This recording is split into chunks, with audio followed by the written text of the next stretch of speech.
Middlekauff! Heavy!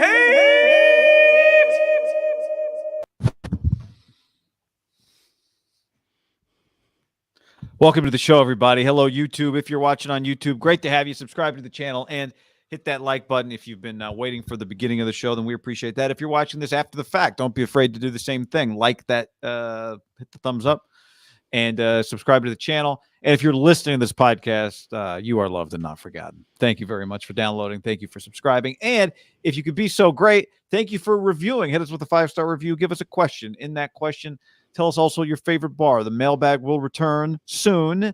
And so let's build up some good questions there. And make them like, what the radio business, John, you remember this, calls evergreen, which is just, it's always good, right? People in June in radio do like evergreen topics. Like, what is your favorite candy bar? Or like if there was a cereal bracket, who gets the 1 seed? Like, those are evergreens. Also, I call them fucking terrible. Yeah. But everybody does them. We don't. But mailbag sometimes interviews, like if we just had like a Gary V on and just talk business and life, like that'd just be something that would just be evergreen. Jets owner Gary V. Yeah. Montana. If you did like Montana in June and just talk like his career and stuff, that'd be evergreen. That's true. That would be evergreen, but also just good. That would be good because it's good, not good because you could play at any time. I want to talk to Montana. I would love to talk to Montana. You think we can track him down? I'd love to. I've tried. We got to keep trying. All right. Remember when there was that window where people were commenting on Joe Montana's Instagram post with promo code HAM? We might need to bring that back up post Super Bowl. Yeah. I wonder what Joe will be doing at the Super Bowl. I mean, he'll probably be going around Radio Row selling something. But do you think Radio Row is going to be normal down there this year? I wonder. Not. I mean, I don't know. Radio Row, by the way, another category of things that people love in the industry, but I think is, generally speaking, terrible content. You think people love it in the industry? Well, it's something everybody does, but what it would be is to be like, we talked to 45 guys today, all for 4 minutes, asked them their prediction, and then asked them to tell us about Flex Seal. Or what was the Dan Marino interview? Remember Dan Marino? A tough actin to Actin, or like some cream for your butt or something? No, I thought we interviewed Nutrition Suite or something. Yeah, maybe it was a nutrition thing, or maybe it was. You know what I think it was? What's the thing for? I want to say USAA, but the AARP. I think it was like AARP related. We interviewed. No, that might have been like Archie Manning. Did we do Archie Manning? I don't think we talked to Archie Manning. I would remember that. It feels like Marino had been doing Nutrisystem forever, and he was talking about his health.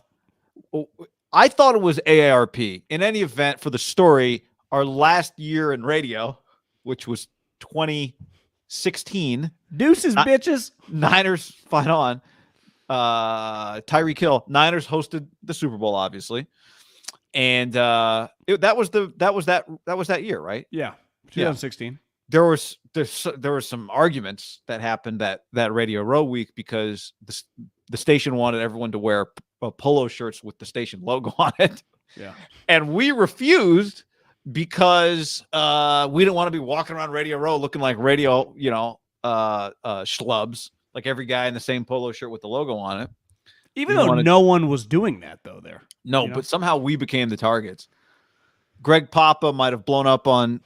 Was that related to the polo shirts or something else? I just think Greg Papa wanted the boss out of his face and MF'd him like Bill Parcells style, and it just made us very happy. And we got to ask Greg about that story the next time we interview him.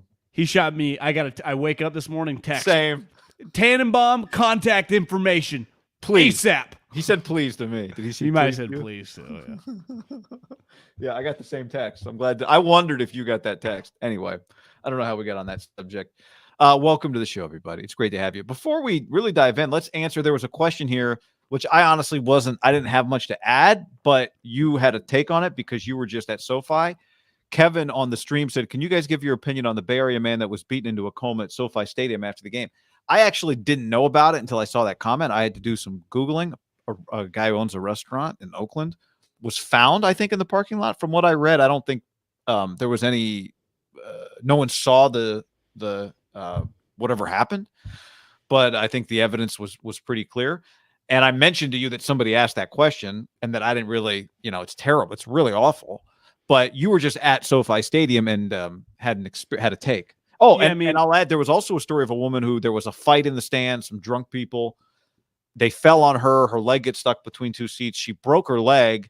Somehow Kittle found her while she's in the ambulance after the game, after the Niner Rams playoff game, and took a photo with her. I saw that on the internet today. But anyway. You know what's funny is when I got involved working in the NFL and then doing the radio stuff with you, you always just sit in the press box, and there's just a level of safety. You know, you are kind of separate from the people. And then once we started this podcast, we threw it back, and, you know, we were men of the people. We go to games, we sit with the people.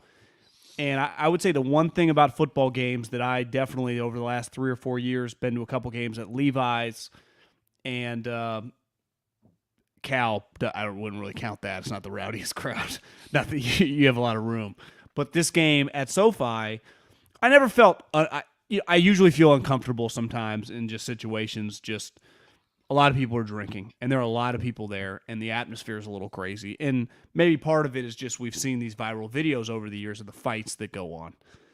And when I was walking out of SoFi, there was this bridge. I don't know if we talked about this on the podcast after the game, or maybe me. I think you just mentioned it to me off. There was this bridge because Kroenke built this like lake in front, which looks pretty cool. Like it says SoFi Stadium. I get why he built the lake because like the aerial views, it looks badass. But it's hard to get to the other side where all the cars are. And you go on this bridge that is not very big. It's probably like 10 people side by side wide. Well, there are 75, 80,000 people leaving all at the same time, the majority heading that way. And I just remember thinking, like, I remember looking at Scotty and Larry once we crossed the bridge, like, something's bound to happen there.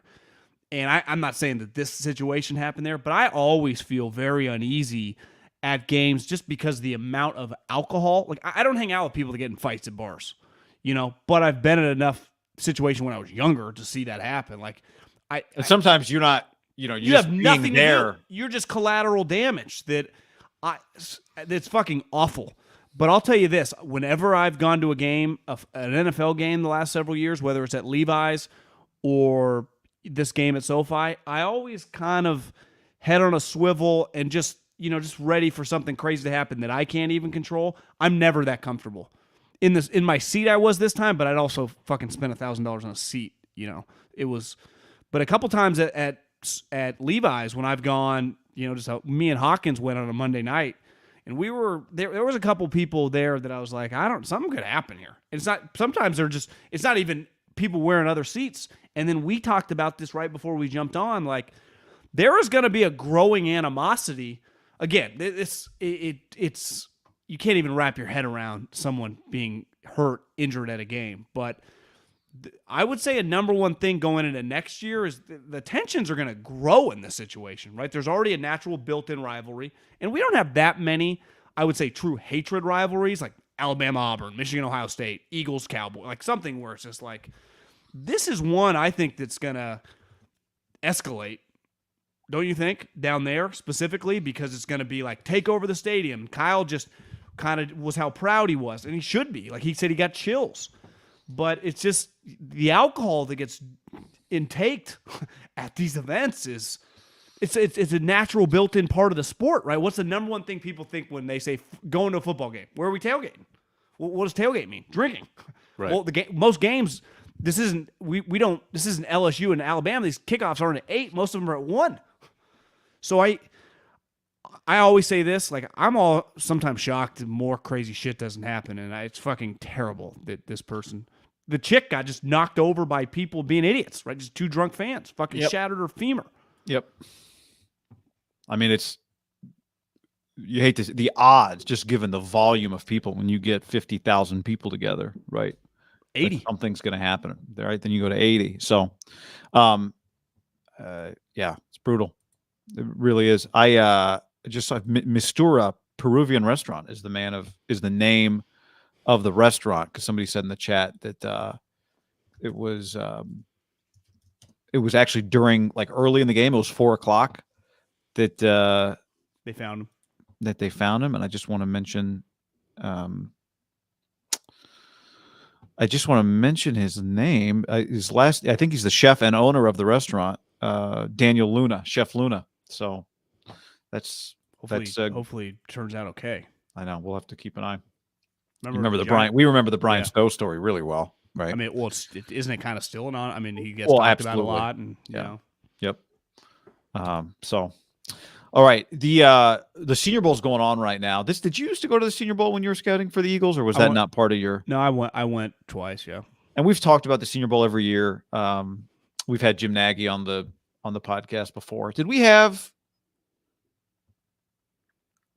Phil on the podcast before? I'm sure we did. We definitely had him on the radio show before. We definitely had it on the radio show.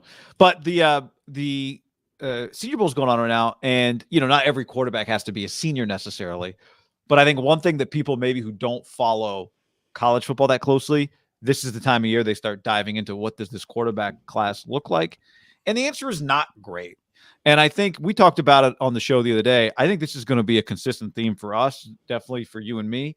This offseason is how does Trey Lance next year, when he steps into the role that all these other guys this year were in, right? The other guys all played. Trevor Lawrence played. Zach Wilson played. Justin Fields played. And Mac Jones most definitely played. So where does Trey Lance step into that? And, the Jets are in a really weird spot because they chose one spot ahead of Trey Lance. And I think based on what we saw this year with Zach Wilson, and we get some feedback on the show from Jets fans every time we talk about Zach Wilson that we're too mean to Zach Wilson. But we saw only a little of Trey. But I think what we saw from Trey Lance, what we know of his situation, which is who he plays for and where he plays, what players he has around him. My expectation this year is that Trey Lance looks better this year than Zach Wilson does. That's my expectation this year. And again, part of that is Kittle and Debo and the run game and Kyle and all of that. But, it'll be, I don't know. Do you think we'll ever get the answer? What would Kyle Shanahan have done if he was drafting second? That's a good question. I wonder if the moment they made the trade, they already knew Zach Wilson, so he hadn't dove fully in to Zach Wilson yet. And you're saying they made the trade knowing the Jets were going to take him? I mean, one thing they were pretty consistent on is they just had to make a pick between three players. And it's like we knew those three players the whole time. It was weird that they just, kind of locked into Zach Wilson, who, I think showed some flashes this season. But, my go-to guy in the NFL hated him. So hated him, or just like hated the player? As a prospect, just the whole thing. I mean, you got it, the player, just the whole thing. Wasn't out on him. Now, he is physically gifted. And I remember we've talked during the season, right? He made some flash plays. Yeah. And Trey has a long way to go. Yeah. Little Haberman puberty. Woo! Robert Saleh, I saw a headline yesterday, said that Mekhi Becton, their top 10 pick a couple years ago at left tackle, is going to have to earn his job in 2022. So, that's kind of what they already got going on, shit like that. It is a much, much smoother, I would say, landing spot. Now, someone forwarded me, maybe it was an Instagram comment, maybe I saw it on our comments, that Trey Lance is going to find out really fast that unless you go to NFC Championship games, Niners fans are going to be pissed off. I got that same comment, yeah. It is a unique place to kind of slide into. It's not, a little like Mac Jones, like Patriot fans were expecting to be good. Right? I think we got a taste of it this year, John. If they don't win, it's going to be on. I think fans initially will react towards Kyle Shanahan, even though he just did what he did, taking them to the NFC Championship game. I think a lot of this is going to be, can you develop? You picked the guy, so can you develop the guy? Did you pick the right guy? You could have picked Justin Fields. You could have picked Mac. Well, we know he could have picked Mac Jones. Maybe he couldn't have, but you're right. It is a unique spot. Sorry, I don't mean to detract from the point you're making, which is he's stepping into a place that the last guy went to 2 NFC Championship games and a Super Bowl. Yeah, and he's flawed, and he drove us all nuts, but there was stuff that he brought to the table. And the one thing, and we talked about this the other day with Lance, that they talked about how fired up they were being around the guy and the maturity and how he called Jimmy his best friend for life. And just clearly people really like the kid. I mean, he's 21, 22 years old. He's a kid, but I always marvel at young players that have a ton of pressure on them that are able to handle themselves. Like, I think back to myself when I was 21, 22, like my maturity level, like it really is. I don't think the young guys get enough credit. Like, can you imagine being 21 years old and just being Trevor Lawrence and just going through what you just went through? Like how hard that would be. Now you could say they are more trained because of coming up in big programs. You just learn life different than just an average college kid. But still, man, I have a lot of respect for the pressure that's on these guys' back, especially in the day and age we live in, the microscope that is on the National Football League right at that position. It's no joke. I don't know if you listened to Joe Thomas, if you got to see any of what Joe Thomas had to say on Russillo's podcast, but they were talking about Hugh Jackson. Joe's like, you kind of forget. It's not just they went 0-16, it's that they also went 1-15. So Joe's like, I played 2 years. Now, the Browns were terrible, but those 2 years, he's like, I won one game. And we'll talk about tanking later, but one thing he said was one thing these people who want to tank don't quite take into consideration is the toll that losing just takes on you. That losing takes a major toll on you. And he said he actually gave Hugh a lot of credit. He's like, I give you credit every week. He actually found ways to fire us up and like make us feel like we had a game plan that we could believe in. But when you're the quarterback, it is that light is even brighter and hotter. And when you're a top 1, 2, 3 type pick, right? Like I would imagine the stress on Trevor Lawrence was high. Urban took a brunt of what was Jacksonville's heat this year in Jacksonville. So there was national criticism of Urban Meyer. National criticism is easier to avoid in some ways than local criticism, but Urban took it. Zach Wilson's playing for the New York Jets. So the criticism it's national, but the hottest criticism is right there in your face every day. And it was, I think, largely about him, not so much Robert Saleh. Trey is definitely well protected in that Kyle is established. Kyle will be the first lightning rod. If Trey Lance looks bad week 1, I think we'll be talking about Trey, but Kyle's going to have to answer the tough questions, not Trey. Who will John Lynch bash when Joe Buck asks him whose fault is this when they were losing 20-10 to the Seattle on Fox primetime? Yeah, it'll be I don't know that Jalen Moore, he looks good. I drafted him. It wasn't his fault. John, you guys haven't beat Seattle in 7 straight games. That's what it feels like. Yeah. Yeah, I mean I do relate to the Joe Thomas thing. I never have forgotten that feeling of going into a building the day after a loss, and it's early, right? You're showing up between 6 and 7. That we've now been in business for, not far away from like a decade, and we've had pressure when we were in radio to rate since we've been doing this to like we got to produce or we don't eat, find businesses. There is just it's a fluid pressure. There's a difference between just a set this morning, like it's bad.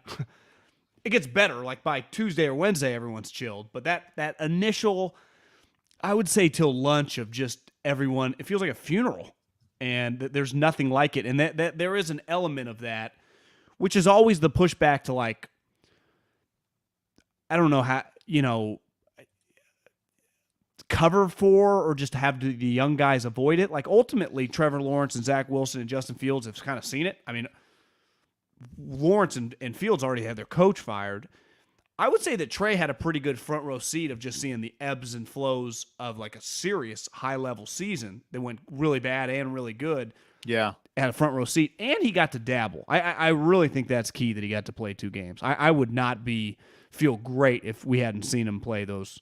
2.5 games of reps in meaningful games, like every rep of his mattered, is pretty big. Now, like Zach Wilson, this offseason for him just to improve his throwing motion, become more accurate. The scheme stuff, and Kyle mentioned this the other day, like, I think if they think what he is intelligent-wise, like scheme isn't going to be that. Like he knows the playbook. Now it's going to really be the fundamentals, the fundamentals, the fundamentals. Because we talk about this, like the separating part of Tom Brady. And Aaron Rodgers went through the lull, and then he got it back, was like his fundamentals were shitty. Tom's and Peyton's, their fundamentals were elite. So to me, if you can hammer home the fundamentals, which you would say that Kyle, for a younger coach, is kind of a stickler for, right? And he is in a fantastic place. Now, the one question mark is just like, has Kyle ever truly developed a guy? Like he did deal with Matt Schaub, then he dealt with RG3 and he hated him. He went right to Kirk Cousins. And then he really had Matt Ryan, and then he's had kind of Jimmy Garoppolo that, while hadn't really played, had been ready-made and taught at the the pinnacle of football. Well, I think that what that creates is the question of like, how does Kyle Shanahan approach Trey Lance this year?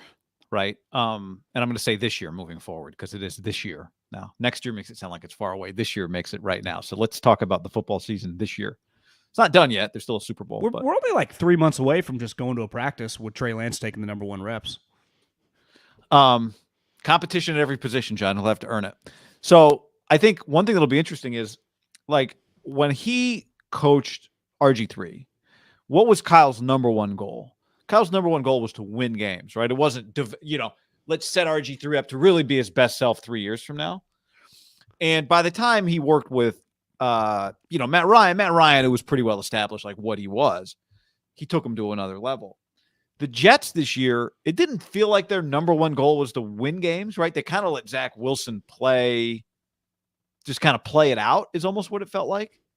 You agree with that? I mean, obviously they didn't want to lose. I think your number 1 goal is to win games, like starting week 1, but early on it was clear they really sucked. Yeah, I wonder, like, is Kyle going to run Trey Lance like 15 times a game? Because I would say that's probably not the best thing for his quarterback development or his safety.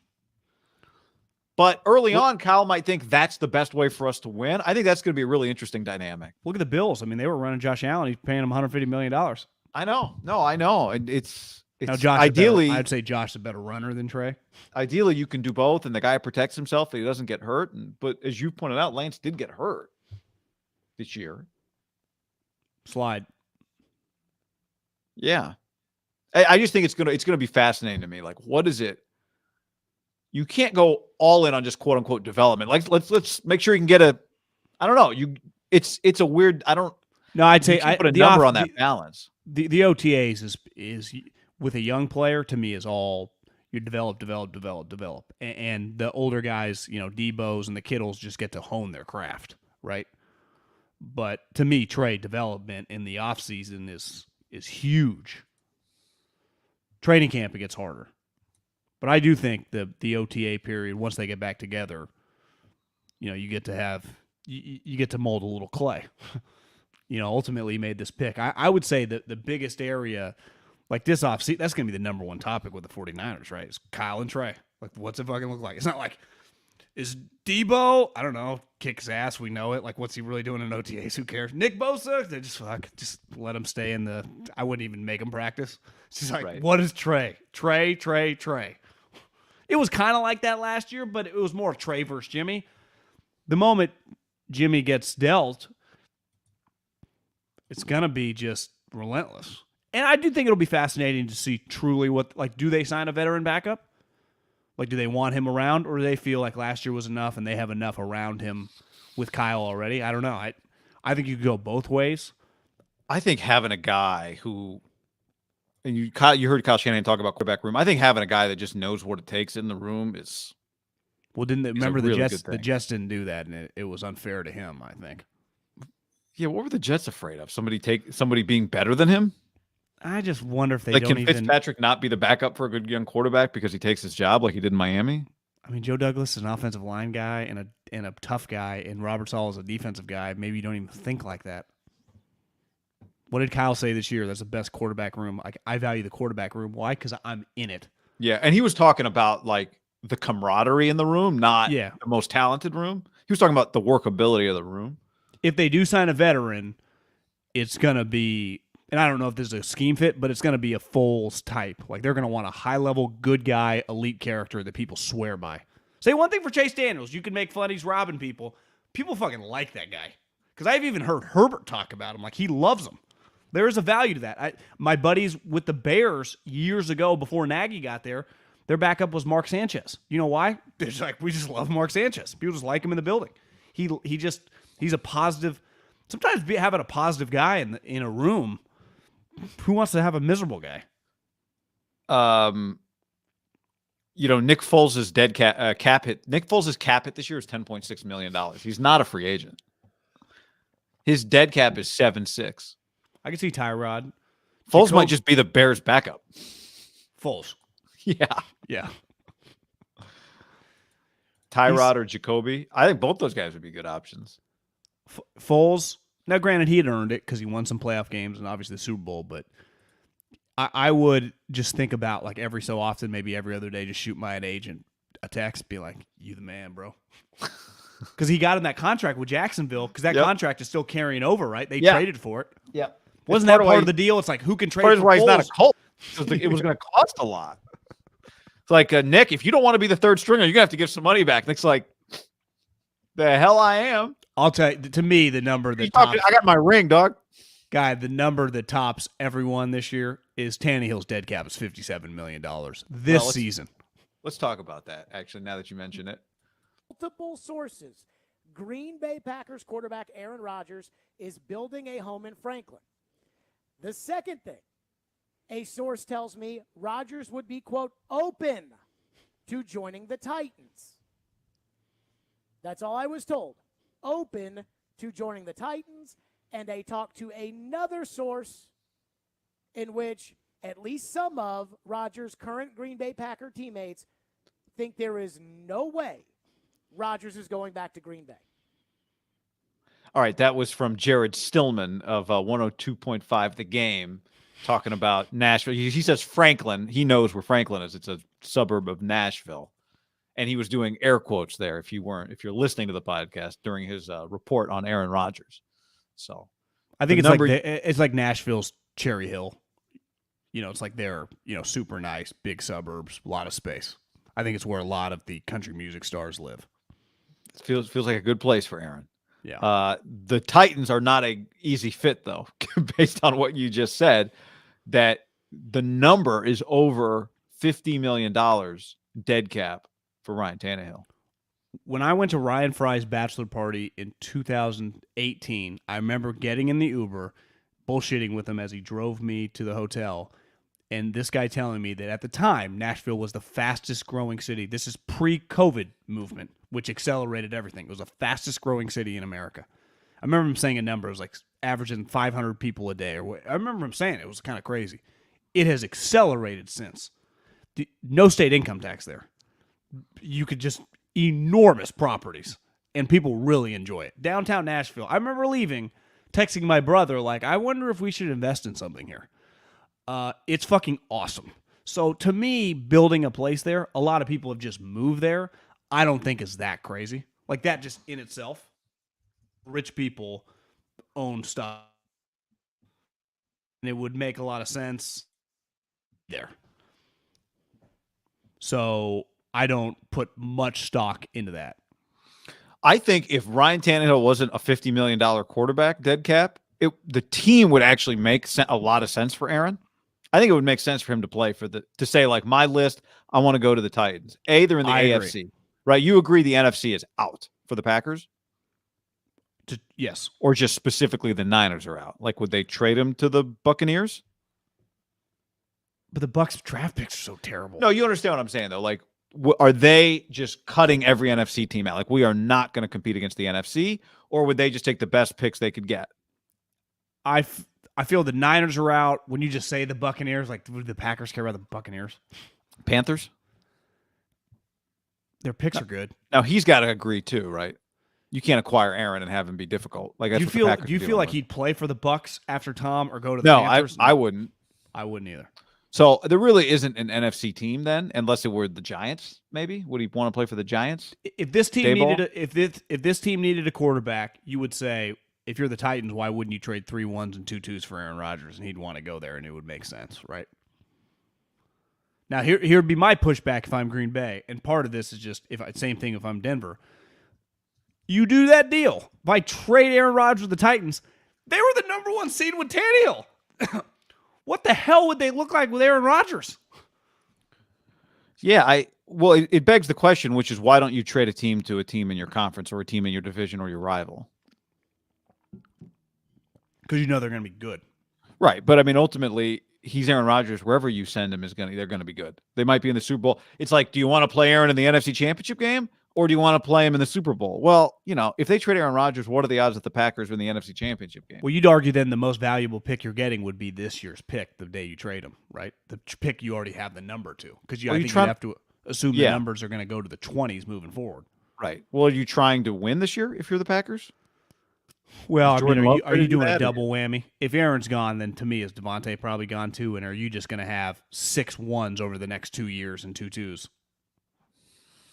Which feels like they might. Doesn't feel like anything LaFleur would want to do. Like But if Aaron forces your hand, it might just be time to pivot. yeah. And then you try to work with Jordan Love or get another quarterback, get Jimmy Garoppolo. In fairness to Gutekunst and LaFleur, if Aaron is adamant, like if the story comes out, he's demanding a trade, you can't really blame them, right? They tried, they did everything humanly possible. They repaired the org. I give them credit, especially Goody. He got him Randall Cobb. He started asking him about practice squad guy. They tried. It was just, what the fuck are you supposed to do? He says, I'm not playing there anymore. I think I think the fans respect you.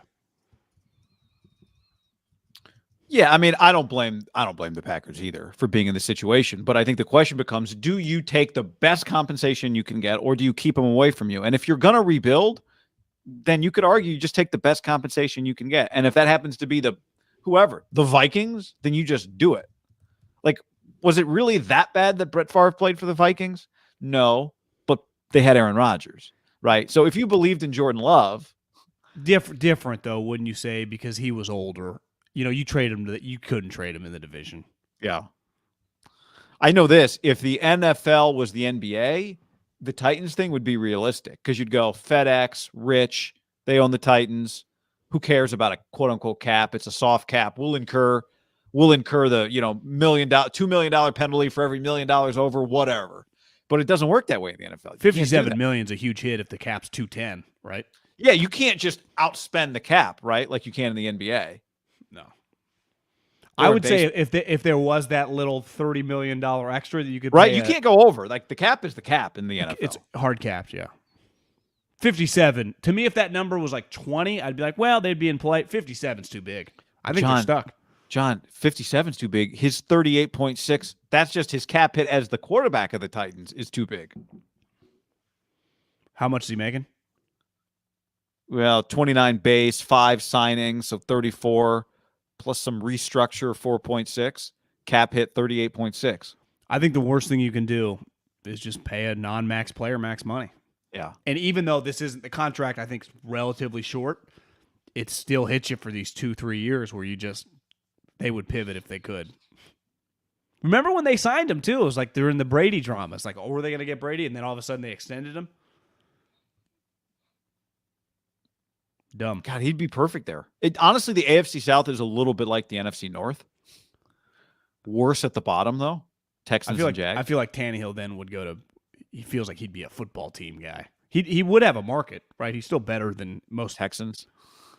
Yeah. No, to me, a playoff, like Denver, if they struck out on Aaron, like he would be he would be the number one candidate for veteran quarterbacks if he wasn't making a lot of money. But he is, and that's part of this. So, I think Denver makes a lot of sense, obviously, for Aaron. The same places we've talked about.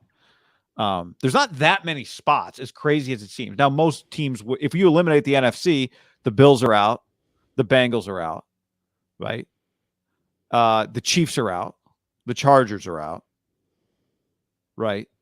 So, okay, Raiders, Josh and Aaron. I wouldn't say they're out, but it does feel like Denver's the leader in the clubhouse. It feels like it's going to be an upset if he doesn't end up there. Which is odd, right? Well, I mean, that's why they just hired the coach. Yeah. I think Tennessee would be perfect. But here's the thing about like where people build homes. They have planes. Aaron's got a plane. Aaron can get from Nashville to Denver for dinner and vice versa if he wanted to, right? Didn't Aaron buy like a $15 million house a couple years ago in Malibu? No one's like, I wonder if he's going to the Rams or the Chargers. No, he just wanted a sweet house. People buy houses or build houses in Tennessee. Why? It's fucking cheap to build houses. You know where he would have loved to build a house from scratch on a big lot? California. Do you know what's not possible? To do that. All of our land's taken. And it's, Ranch in Chico. I would love to build a house in Tennessee. I would do that tomorrow if I had his money. Johnny, he could build a ranch in Chico. He doesn't want to do a ranch in Chico? No. John, let's tell the people, huh? Would I? Been there? Have you ever been there? I have not been to Chico, no. Not missing much. John, let's tell the people about not that. John, let's tell the people about BetterHelp.com/AFC. HamPod, affordable private therapy at betterhelp.com/HamPod, available to you anytime and anywhere. Our listeners get started today and enjoy 10% off your first month. The discount code HamPod is automatically applied when you go to betterhelp.com/HamPod. Yep, guy. I mean, the best way to think about therapy is through a bunch of analogies. We get our cars tuned up to prevent bigger issues. We get annual checkups and go to the gym to maintain physical health. Our mentals are no different. And the best part about BetterHelp, guy, is it's online therapy that offers video, phone, and even live chat sessions with your therapist, so you don't have to see anyone on camera if you don't want to.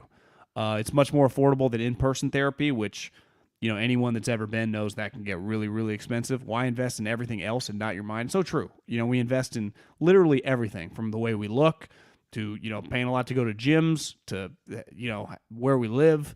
Yet our like Marshawn said, our mentals, our mentals, it's very, very important to keep those sharp. BetterHelp.com/HamPod. Licensed professionals.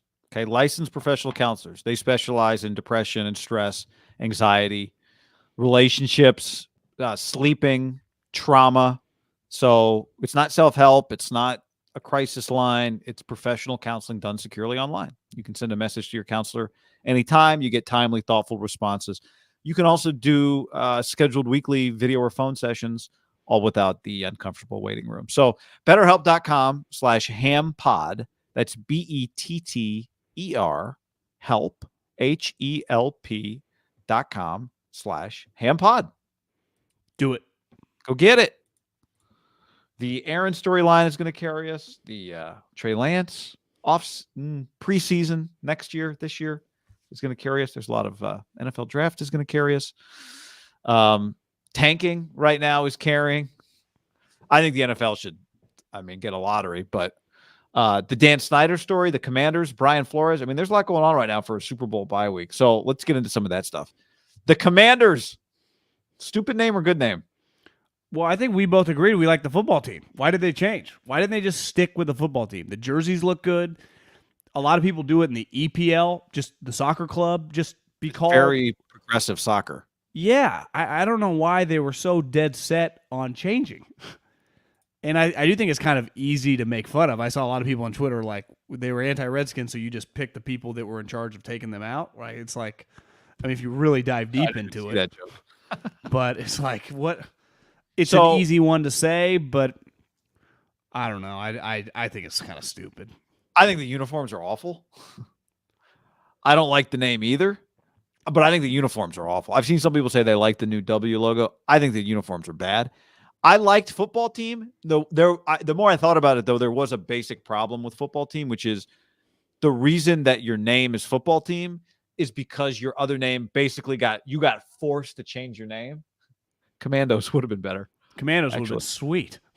But the one problem with the football team is it's a constant reminder of like, how did their name become football team? Oh, well, the league, after a long battle, made them change their name. Don't people forget, though? No one, why are the Lakers called the Lakers? Yeah, well, because they come from Minnesota. I just think you kind of forget. I agree. The other problem with the football team is it's just hard to say in a touchdown call. Touchdown! Football team! But that's you being the broadcaster. No one worries about it, right? It's just hard to say it. Oh, what about football team? What about WFT? There's no abbreviation. It does throw people off. Yeah, it does. What about football team? The Skins. I thought it was so quirky. It was so good. I'm with you. I would have stuck with it. The uniform change is bad. The name. I saw somebody make this point, and I do think there's some truth to it. Like, is there ever been a new name? Red Wolves is good. That's not terrible. Is there a new name that like immediately you like? Even names that are new-ish, like Tampa Bay Rays is kind of Diamondback. I think Diamondbacks is good. I will say that. I think Diamondbacks. What were they before? They were an expansion franchise, so they just appeared out of nowhere. Oh, you're just saying, yeah, they've been the Diamondbacks the whole time. I was like, they had a different name? Yeah. No. Yeah, like if you said the San Francisco baseball team is getting a new name today, and it's the Giants, everyone would be like, what? The Giants? But it's been around for, 100 years, so it kind of works. Actually, I don't know if it's been 100, but Arizona cacti, Arizona rattlesnakes. That's why Diamondbacks works. You could have screwed it up. But they came from St. Louis. Yeah, I understand. But I'm just saying, like, right now, if you had an Arizona football team, you wouldn't name them Cardinals. No, they would be a snake or a cacti. The Vikings, actually, it's a great name. Would it feel cheesy if you came up with it today, though? Phoenix Coyotes, isn't that Gretzky's team? Yeah. It's not terrible. I was playing golf in Arizona this summer, and I saw some Coyotes. Not terrible. Seattle Supersonics, great name. What about the Seattle Kraken? Kraken. What's the Vegas hockey team? Aces. No, that's the WNBA team. Vegas hockey team is the. I don't know. I feel like it's not terrible though. Did hockey go on strike, or are they playing for sure? Great question. No, they're playing. Actually, I saw them the other day. The Golden Knights. That's pretty good. Mariners is a great name. Mariners is good. I don't know. Was that supposed to be Vegas? What is that supposed to be? It could be, yeah. Yeah, I don't know. The Vegas Benders, just on a bender. Vegas Benders, yeah. That one's pretty good. Dallas Cowboys is good. Titans, I think, is weird. Orlando Magic, what is that about? Mickey Mouse. Disney? Yeah, maybe. It's hard. Chargers is good. Rams is good. You're right. They Niners is good. Yeah, they were in a position where their kind of backs were against the wall, and they probably felt like they had to pivot. I do think they could have gotten through it. Just said, hey, we're going to sit on the football team for a couple of years and just see how it goes, and we're not in any huge rush. I think that would have been the play. That would have been my play. But to me, you have to at some point go like, all right, we've changed our team name. We're just going to ride it out for another 3 years and see what happens. I know. That's why I would have said I'm going to write it out and never changed it. Oh, yeah. Yeah. Yeah, that's what I'm saying. The Utah. I just think you naturally just become accustomed. Like, where are the Clippers from? Weren't they from like Mississippi or Louisiana? Or San Diego. San Diego. Clipper ship or Clipper boat or something. No. Much closer. You're right. What's a Dodger? I thought it was like a train Dodger from being in Brooklyn, like the trolley cars. See, but no one even knows. Great name. Dodgers is a great name. L.A. Dodgers. Razor Ramen says, worst new name, Guardians or Commanders?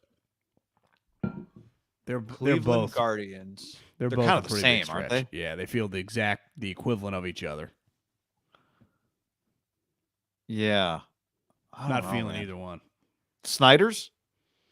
Could have. Name after the team, like Paul Brown? What if he had just been like, you know what? We're the Washington Snyders. I think the brown one's a pretty easy one because you just use the colors, right? It's color. It's such a weird thing, like our color. I know, but they're already so far in. It's like, who gives a fuck? Now you're just. But that was not, the new Cleveland Browns were not a quote unquote. They were an expansion after both the Ravens is another one thing. But now you're just used to it. Ravens at the time kind of felt weird. I think the Ravens actually kind of works. Yeah. You're right, but if a team started today and called the Ravens, we'd be like, what a dumbass name. Yeah. Snyder, is he going to make it? Doesn't feel like it. No? They're coming for his head, man. I mean, he's holding on there are a few things that somebody holds on to as tightly as somebody holds on to an NFL franchise. Well, one thing's pretty clear. When's the last time an NFL franchises, guys don't really get forced out? Did Jerry Richardson truly get forced out, or was he like super old, sold for a shitload of money, didn't even care anymore? Like Dan Snyder, we'll get into Stephen Ross, like it always, social media, you'd be like, God, there are going to be about 4 teams coming on the market. And then it's like, no. Dan Snyder, they came after his head and got all of his emails, and John Gruden got fired. Like, we just saw it. So every single time these stories come out about what a shithead the guy is, here's what I know. The last time the NFL literally got all the emails, gave them to an independent firm, John Gruden got shit-canned. And now Josh McDaniels the head coach. When we all thought when John Gruden got a 10-year contract, like, minimum he's getting 7 or 8, gone because of Dan Snyder. So these stories, like, always read this terribly, and yet nothing ever happens to the guy. Because here, my theory is, it's everyone always like, what team's Jeff Bezos going to buy? And I know he has unlimited money. You just saw, like, to get his yacht through something, he knocked down the bridge. No, he is paying for the Dutch to dismantle a bridge just to get his boat out, which they'll then remantle. They'll put it back together. Yeah, so his bridge is too big. I mean, his boat is too big. Here's what I think. How did it get in there? Did they build it in there? Is it like a great question? So Bezos get anywhere at any moment. But I do think if you had the choice, like, yeah, hey, Roger, this would be the team I would like. Washington, D.C., right? I'm there a lot. He owns the Washington Post. He can control the narrative. Can you imagine writing if Bezos owned the team and you were the sports writer? I dare you to take some shots. Your ass would get fucking canned fast. But maybe he doesn't want people. Every like Amazon Broncos, order includes the like Raiders. a free football team hat. Yeah. What if he doesn't want the Raiders? What if he doesn't want the Broncos? What if he wants that team? Like that's what I think. I think he wants that team. Because Like you know what Gary really Vee rich wants- people do? Yeah, Gary Vee doesn't want to own the Vikings. No, rich people want what they want. So yeah, the Broncos, I think I saw a headline that it's going to get sold. People are going to want it. But there are going to be a lot of people that like want it because they love the Denver Broncos. Kraft, well, exactly. He just won't have enough money. Like, what was the thing with He'll Kraft? probably be part of an ownership group, I would guess. I know, but there's always, unlike the, football likes having one guy because there's only 32 guys allowed in the room at the league meetings. Minority owners don't go. So it's like, I think some of that works in basketball. It doesn't really work in football. Well, baseball, right? Like Magic Johnson is a part owner of the Dodgers. But it's so fake. Like, how much does he really Right. own? Yeah. I mean, Shaq has a percent, I think, of the Kings. Jay-Z owned the Nets. But the NFL doesn't really do that. Like, think about their last couple sales. It was like Tepper, Jimmy, Haslam. Yeah. I do believe they just like selling it to one person. So you're just like, we have one person in the country club. And they've been pretty consistent on that with the sales. Because I do think. But I think all these teams are. Even Snyder has minority owners. Like I think all these. Well, Jeffrey Lurie had minority. I'm not saying you don't have minority owners. I'm just saying like they don't have like the fake Magic Johnson Shaq thing that the other sports do. Well, they're not playing that game that No. the other sports are. Yeah. Part of it was the Dodgers' previous ownership had very bad PR. Right. 100. Like the courts were bad for PR, and they were. Let's just face trying it. to, Shaq and Magic are PR moves, not. Now they profit off it. Maybe Magic, maybe more. But I mean, we're talking about organizations that were kind of bad in their area, right? Kings haven't quite got out of that. Denver's standing. No, Kings haven't. But it just, to me, the thing on Snyder is just, it's evident it's not gonna stop. No. Now he might be able to weather it forever, but it's not gonna. We're not gonna go like 5 years and no one said anything about Dan Snyder. I truly believe Bezos says, I will buy a team, but I want that team. Because I think everything for the last 10 years in this guy's life, I want that home. Knocks Build on a the new door. stadium himself. I needs want one. this. And he will in a heartbeat. Yeah. I know. Brian Flores. I think one of the things that people have said, I've heard this multiple times. Tell me if you agree with this. No matter what, you've got to respect that Brian Flores might have ended his NFL career. And I've been wondering, my first reaction was, I think he'll work in the league again. But just because he's proven to be a good coach. But I don't know. I mean, I think history would tell you whistleblowers usually don't get to work in the industry, if you would call them that, right? They don't get to, you sue the league, like you don't get to work in the league after that. But I do wonder about it, John. The one thing with Brian Flores was he clearly is a good enough head football coach. Now, is he good enough in the building to get people to, like, would he have 5 years from now? Could he have done it 5 years? Because there are questions about, like, how is he difficult to work with, right? Is he like all the other Belichick guys? There aren't questions that's been answered. They couldn't run him out of the building fast enough. Like all the other Belichick guys, right? Yeah. Like this Every is the single one. reputation. He has the Belichick guy's reputation, but he clearly is a better coach than any of the other Belichick guys have been as head coaches. I know a couple people that I was just texting with some assistant coaches. They all thought that he would never work in the league again. The more I thought about it, it's just unlike a player. Like, it was pretty clear early on that like Kaepernick was never coming back.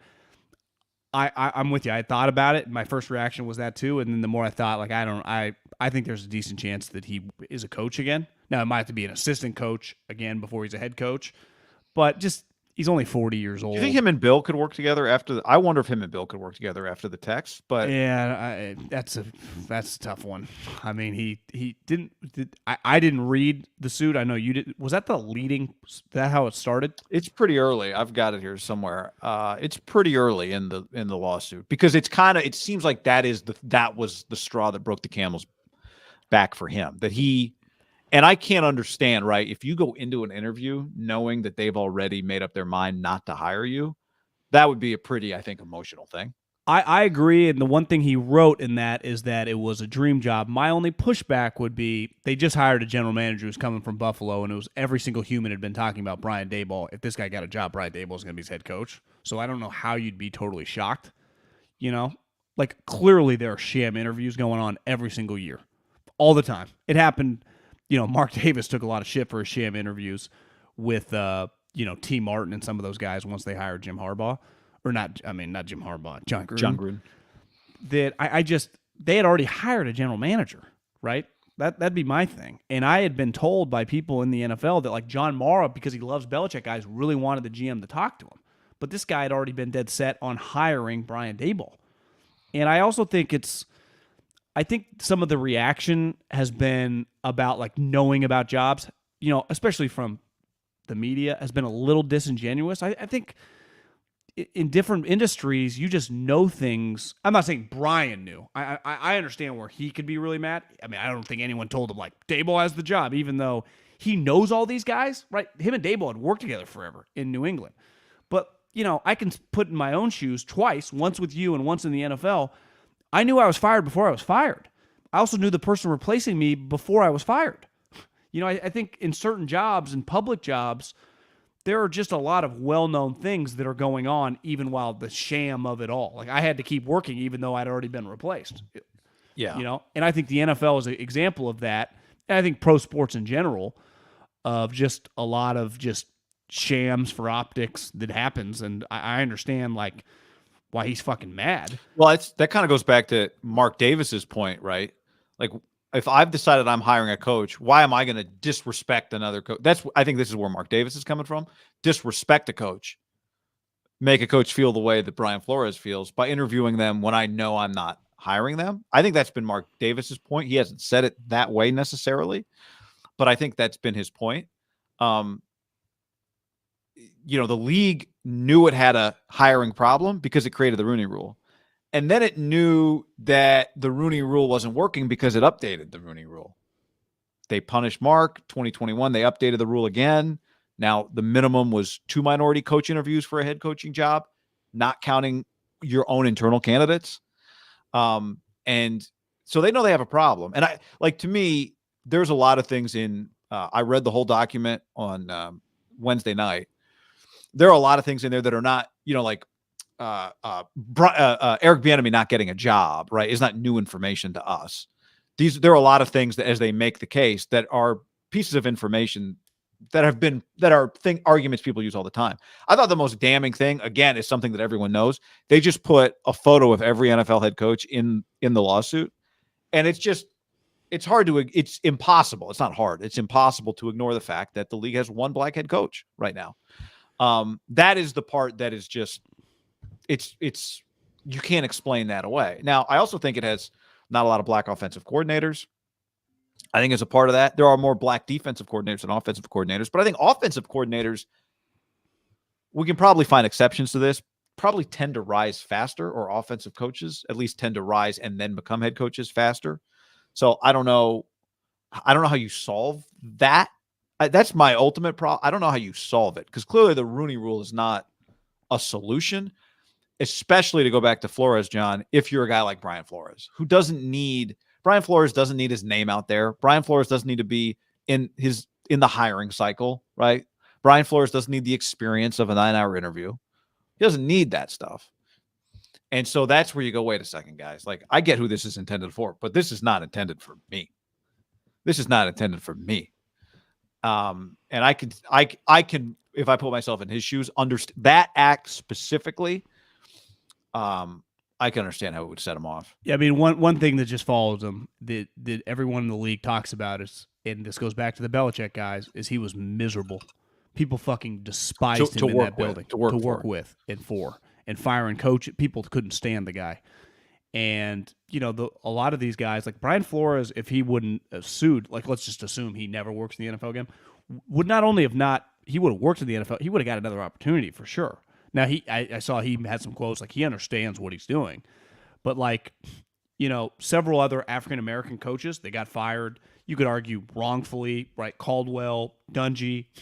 They not only got second jobs, they were considered like people liked them, Like there is something, Harbaugh yesterday didn't get offered the job. I think he's actually improved his reputation, but there's a reason Josh had to wait so long. People couldn't stand the guy. So there are elements like the race thing is, we talk about this and we're involved in the NFL, that's a long-standing topic.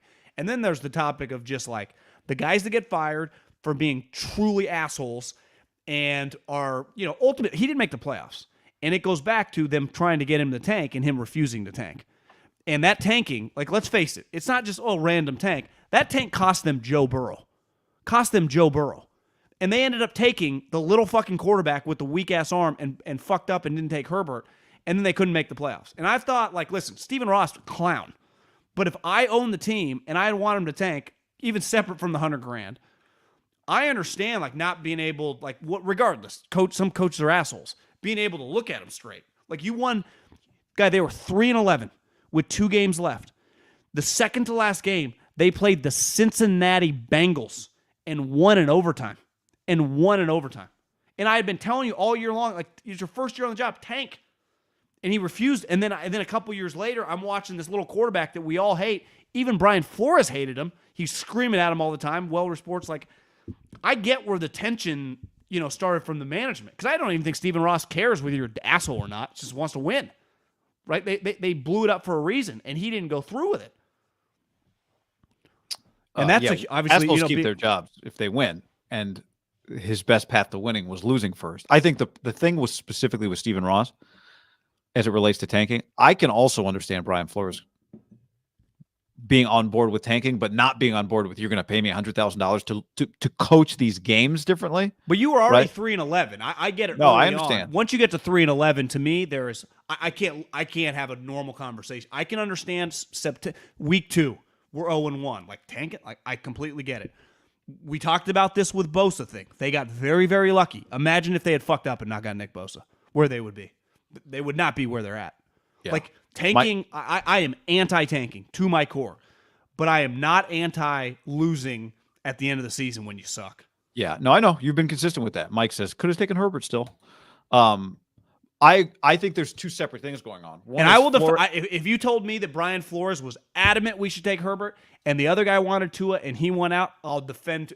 But it's like I've read enough stories that like kind of make that a little unclear. They couldn't have taken Tua over Burrow, right? Burrow was. I think by that time, Burrow was the consensus. Clearly, yes. Yeah. It wasn't that way ahead of time before the year. But I do think there's 2 different things going on with Flores. There is Flores, and then there is, like I said, there's 58 pages of that document. I read them all.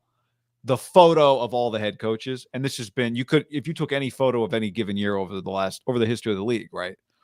That's an undeniable piece of. Now, that doesn't mean that John Elway doesn't want to hire an African-American coach, right? But what it does mean is there is something. John wasn't happy today. No, John wasn't happy. But I think it comes from the next step down is the lack of black offensive coordinators specifically.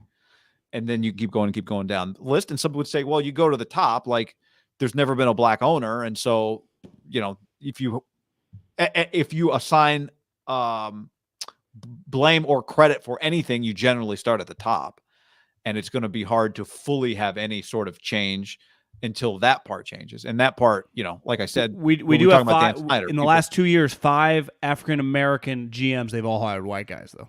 Yeah. And I think GMs is a part of it too. Now I could also say that like Ryan Poles, the Eric Bieniemy conversation, Ryan Poles was with Eric Bieniemy for every single year Eric Bieniemy has been there. Did he get to hire the head coach? I don't know. You're saying the owner can say, hey, we're giving you this job, but I'm not even saying the owner. I think the McCaskies just like let Polian hire everybody. That's the way it kind of played out, it feels like. So now, would he have hired? Like, no one knows. Like, hey, Ryan Poles, what do you think of Eric Bieniemy? Like, I would never want him to be my head coach. What if he just said that? Because I don't think he's a head coach. Quessy, why did you hire, Kevin O'Connell? Kevin O'Connell. I don't know, because I know him, because I think he's good, or because we wanted a cheap head coach, we wanted to be able to influence. I don't know. There are a lot of variables. But this is what I keep going back to, is I think each of these individual situations, for the most part, can be understandable. What year after year after year, the group photo doesn't change all that much, and that is striking. It doesn't mean there's an individual GM hired where he goes, I only want a white guy, right? But that photo to me is I can't explain that one away. Well, if Dan Campbell can be a head coach, Deuce Staley can be a head coach. If Jim Tom Sula and Joe Judge and some of these clowns, I fucking Deuce Staley with eyes closed. That's part of the argument. It's like, no, I know. Look at the string of guys the Giants have hired, right? Well, I mean, to me, best college coach, Tim Skipper. And listen, I understand them hiring Jeff Tedford, but like, you tell me Tim Skipper couldn't coach in the Mountain West as a head coach? See some of these guys? I mean, give me a break. Yeah, well, I hope he will, and maybe by being on Jeff's staff, he will. But for sure, like I said, 58 pages. I think the thing that's the hardest thing to argue with is just basically the group photo. And every year the group photo doesn't change all that much. And I think that's the best argument. And we haven't seen any real good solutions. So I don't know. Okay. The tanking aspect of it, John. So you and I talked about the $100,000 the other day, and I think it's easy to kind of laugh about like, bro, I'd take $100,000 to fail. And then Hugh came out and said they wanted him to fail in Cleveland, which of course they did. They were tanking too. Joe Thomas's point was that Hugh told Joe after the fact that they didn't tell Hugh like that their plan was to be that bad, like that their plan was to tank. That was Hugh's point. I think, did Hugh kind of back off that he got paid per game? Last I saw is he acted like he was still on it. He never took money, but he said like the offer was out there. I don't know. Okay. I don't know. So, like, Hugh, you sucked. I watched you coach. My question is this: should the NFL go to a lottery? And I saw somebody earlier in the comments said, what we just mentioned casually, Brendan, has the lottery solved things for the NBA? No, the difference, though, is I think Flores is a good example. I think Cully and the Texans are a good example. NBA teams legitimately can tank, and it works. Like, I mean, I don't. We were bullshitting off the air. I tried to watch a random NBA game within the last month. I lasted 5 minutes. I think the product has never been worse. The Warriors won a game the other night against the Spurs strictly because they tried, like dove for some loose balls. The product in the NBA, I thought about this. If the entertainment doesn't care, the consumer ain't going to care. Like, the ratings make sense. Why is the consumer supposed to give a flying fuck when the players and the teams don't care? And that's half the league. In football, say what you want, like going into that Texans game against the Niners, halfway through, you're like, Texans are trying their ass off. They had just won the previous week against the Chargers. No one, and this is Flores in fairness, like no one tanks. So even the competitiveness with the shitty teams, the Jags, 15-point underdog, week 18, knocked the Colts out of the playoffs. That would never happen in the NBA. Ever. I mean, they don't even, no chance. So I don't think they parallel each other at all. Tanking is not really an issue in the NFL at all. The only time it was, like, they even screwed it up. I mean, that would never happen in the NBA. The Dolphins that year would have ended up with the equivalent of Joe Burrow. They would have made sure they would have. But I think this, what I'm suggesting is twofold. One, it's not about solving a problem that exists. It's about creating another event for your sport. The event already exists, though. Huh? Right? But no, the draft exists.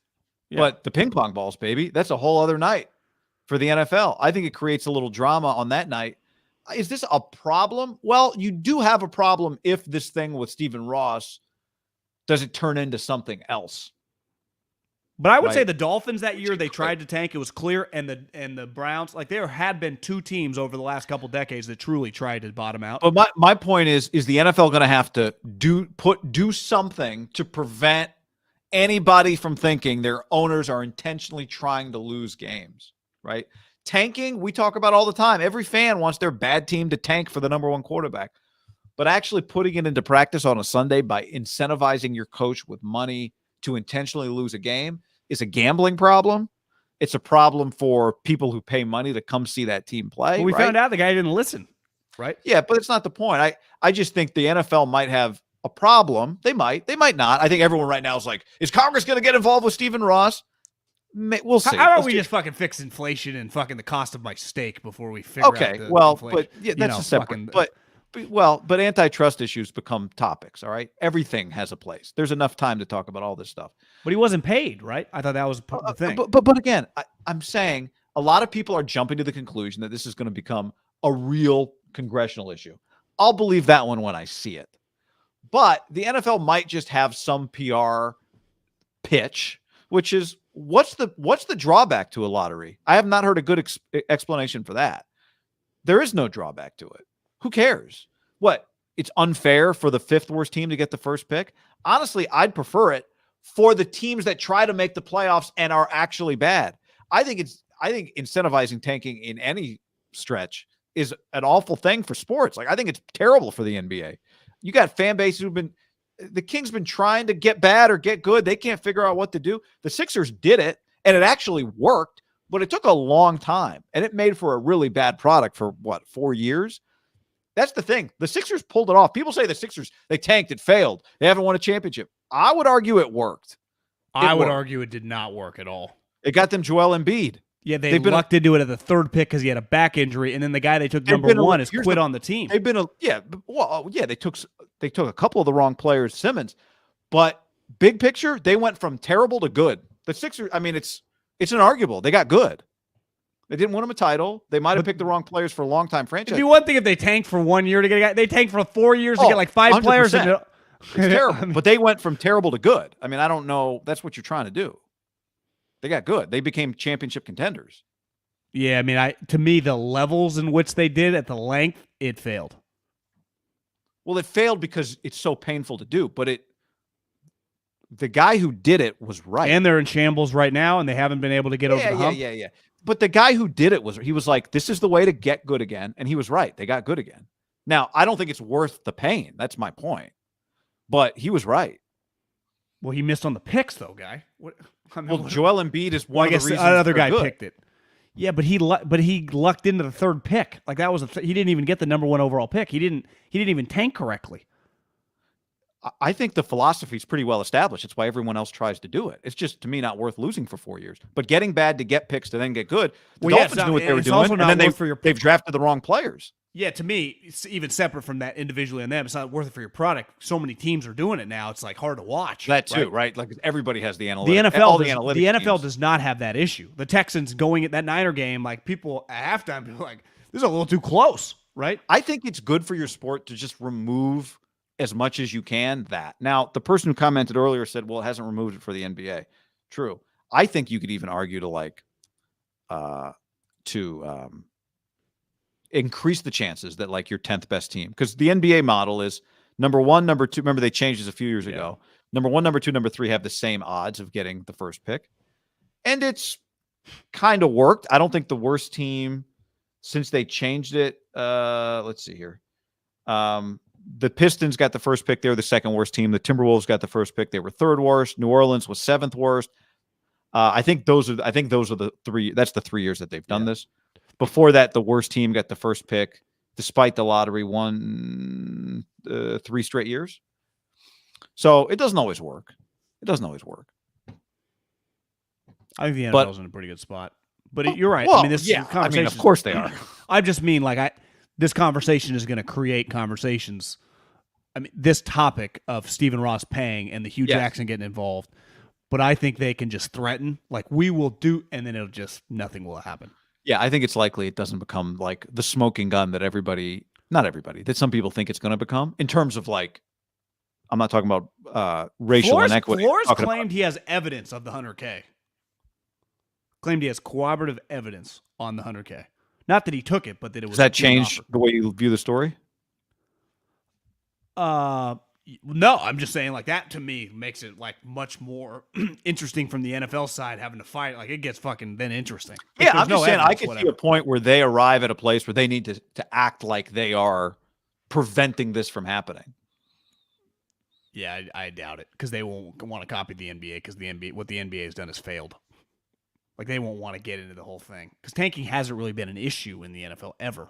It was 1 year, and they didn't even tank. Like, they didn't end up with the number 1 overall pick. Again, I'm not trying to solve a problem that the NFL has. I'm trying to create another offseason event for the NFL. That's my number 1 goal here. Yeah. I do like having the shittiest teams be able to recoup. Really? Yeah. Doesn't bother me. Yeah. I don't. It's fine with me. Well, I mean, it's fine. But if you told me all of a sudden, like, the 10th worst team get the first pick, that actually makes it a lot more interesting, I think. And I think it could actually create a world where the quarterback market deflates a little bit. I agree. What if I agree with our guy here. I think they do it bad. I think the NBA executes the lottery poorly. Well, That's the other I thing. mean, Adam Silver's been one of the worst commissioners we've ever Well, no, seen. before him, just having like somebody's daughter up there representing the team. I think the NBA does it wrong. But at the bottom line for me, I like the idea that your seventh worst team can get the first pick. Because it encourages it encourages the middle tier teams to try and win right now. If you told me like the top 10 or something, I might listen. I have a hard time like a team that went 9-8, like the Saints getting the number 1 overall pick. It feels a little. But here's the question for you: what is the Saints' path right now to getting good again? I mean, just figure it out. I mean, we said that about the Well, they need Patriots, to find a and boom, they got Mac quarterback. Jones. Oh, I know. I Yeah. mean, you got to figure it out. It's part of the NFL. Like, I don't think Tom the Brady Saints was are any- Brady was pick 199. The Saints need the first pick worse than who has the first pick this year? Jags again? Yeah. How do the Jags deserve that more than the Saints do? They don't. The Saints have spent a ton. They did knock the Here's the Colts thing. out, though. They knocked the Colts out. Here's the other thing. The Saints actually need it because the Saints cap issue is going to be a major detriment for them. They could use a very good cheap That's a player right them away. problem, though. Yeah, but Right. they tried to win. Of course it's a them problem. Well, they were spent winning. They spent all the money to win. So Yeah.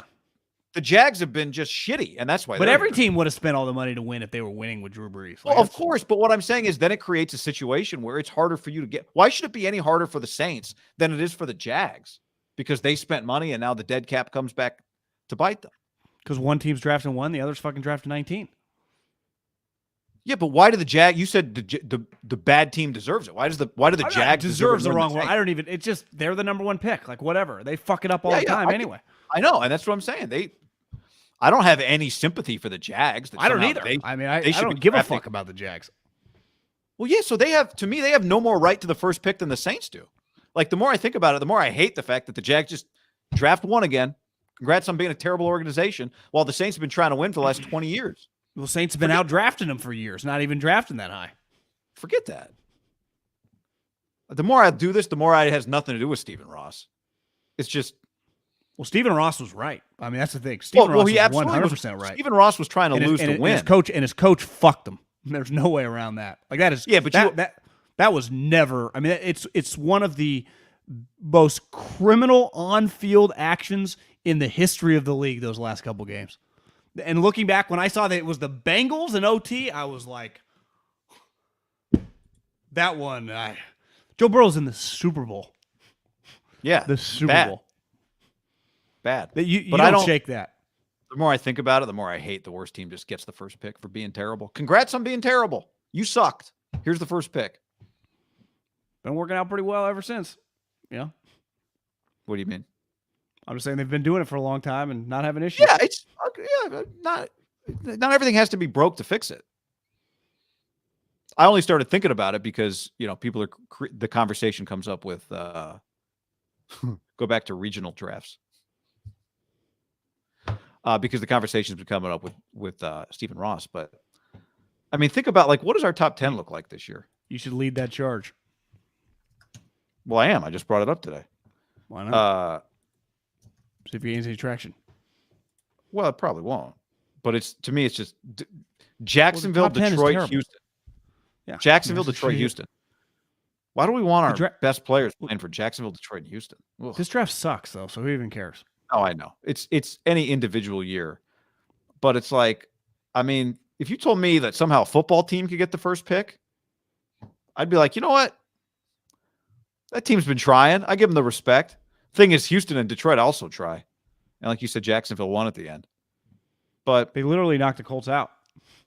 We got to give them respect. They knocked the team out of the playoffs. Devastating. I give their players and their interim coaching staff respect. Yeah, I don't give the football organization respect. I'm with you. All right. Bryson DeChambeau says, speaking of not really a bribe, but it's a segue. I have to translate. You have to translate all these Super Golf League stories because they're all in pounds. Like he was offered 100 million pounds. And you got to find an American written story, $135 million. Bryson says it's not true. He wasn't offered that much money. But you got to imagine the amount is coming. I think I read the pool to pay players to join the Super Golf League is $2 billion. It's a lot of money. $2 billion. And as you know, people who spend $2 billion, like, it's not. They don't only have $2.5 billion. How much do these guys have? I mean, $500 billion. I read $500 billion is their pool for just the league fund. Yeah. So those, like, these guys are not trying to make money on their league, right? To start, they're just trying to steal the PGA Tour's business. Yeah, they're just trying to steal the stars. You know, I mean, they're trying to steal is it the like stars. is it just guys? They just want to have like their own golf league? Is that how this started? Well, they just realized that the PGA Tour's business model is kind of fucked up. They don't pay anybody. You have to earn your money. Yeah, it's and Phil Mickelson's right. Like, they own all the digital stuff. They don't split any revenue, and these guys are coming. And I think they're either going to have to start paying people set amounts or appearance fees, or I don't think this is going away. What's Tiger? I mean, fuck, who knows? I mean, what would it cost to get Tiger to return to golf in this league? He won't. He can't. He can't even walk. Well, I mean his return might be it. Yeah, I mean, to me, he's so rich it doesn't even matter. But to me, I don't think he ever would have. He even said after my legacy is with the PGA Tour, I think at the PNC press conference. But I mean, they can. All these guys signed NDAs. I mean, I think they're going to offer Dustin Johnson $100 million. Tiger Woods, I saw Tiger Woods' career earnings were $120 million on the course. You offer me $135? Well, the way these guys make money isn't. They finally boosted their money, partly because this league was threatening them, right? And then they added a few other ways for these guys to make money. The FedEx Cup money went up dramatically in the last couple of years. They added the Q rating, whatever they call that thing, where you can make money for being, the most Twitter searched player. Yeah, Pip. But unlike, college athletes are restricted, like football players are restricted. You just can't go to the NFL until you've been in college for 3 years. The NBA has to select you in college if you're a college player. Like, they don't want to be selecting high school players, so they don't. They send them to the G League, or they let college basketball develop them. Golfers just haven't had another option. How could you? Well, they have. Anybody... I mean, they've tried to do this over the years before. Like in the 80s, they tried to do this. I think Greg Norman tried to do this. I read in like the 2000. Like, they've just never truly, like, the money now is so extreme. There's never been a legitimate competitor because you need so much money. Like, at the end of the day, the AAF just ran out of money. Yeah, they didn't have the cash. Or the players, because they didn't have the cash. Well, you can't get the top USFL had the cash, and so they had some players. Yeah. Right. USFL had Jim Kelly and Herschel Walker and Steve Young. To me, yeah, Reggie White. I mean, they got all the sweet guys. Jim Kelly. You say Jim Kelly? Yeah, I said Jim Kelly. Herschel. Yeah. Was Reggie what? When did Reggie? What was the timeline of his career? I thought he went to the Locomotives, didn't he? First, like out of college. I thought they all went. Maybe he didn't go. He definitely got drafted. I don't know. I thought they get drafted in both drafts, and then somebody offers you more money. That's basically how it worked at the time, right? Yeah. Memphis Snowboats. That's a sweet name. Oh, Showboats. Sorry, Showboats. Snowboats is probably a sex act. Here's the other thing. You don't need CBS. You don't need ABC. You don't need ESPN, right? But they would get involved fast. Like, 100% they would. But you don't. But the restrictions don't exist. You can just stream it.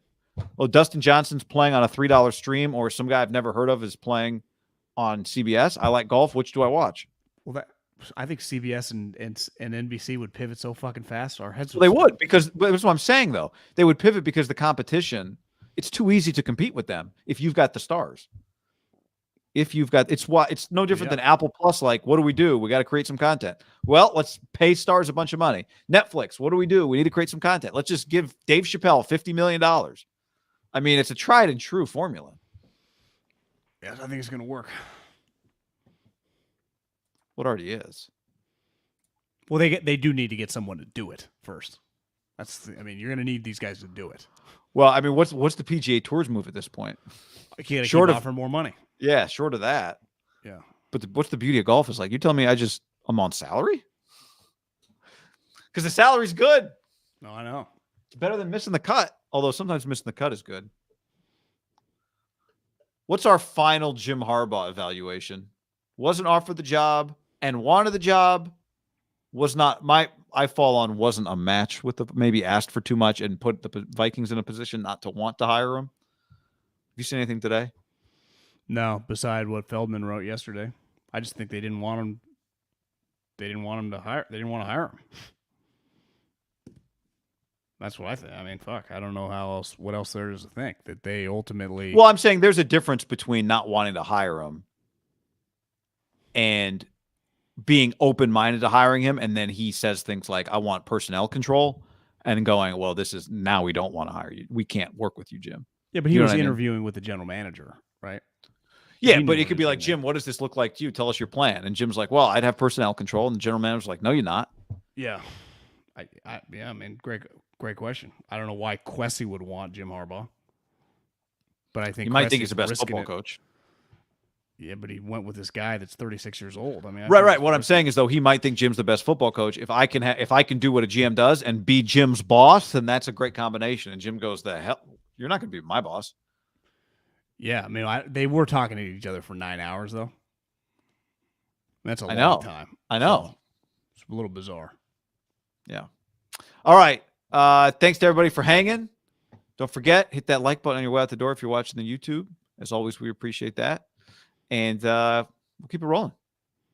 Later, everybody.